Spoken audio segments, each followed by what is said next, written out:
Hello guys, hope you all are doing great. Welcome to today's session of Foetron Academy. In today's session I will be showing you how you can format your data as table in Excel. So Microsoft Excel is a very productive tool provided by Microsoft as part of Office 365, and in this there are certain scenarios where you would be needed to format your data into table form. So in this today's session I will be showing you how. So let's head to the Excel.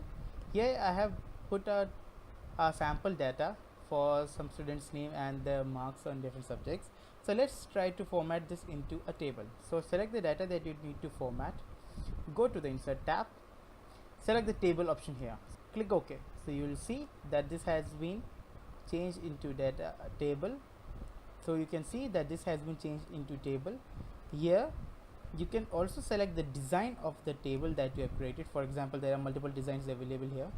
So one of my favorite design that is present in Office 365 is this format, so I'll select that one. Also I can select the different marks and I can categorize the table according to the students name. For example, I just want to show the details of Ellen, so then I'll click on OK, and I can easily get all the details of a particular candidate. So in this way you can easily format your data as table and access them as per your requirement. Hope you find this useful. To get to know more tips and tricks and features of Office 365, head on to our YouTube channel Foetron Cloud Academy. Hope you have a great day. Thank you.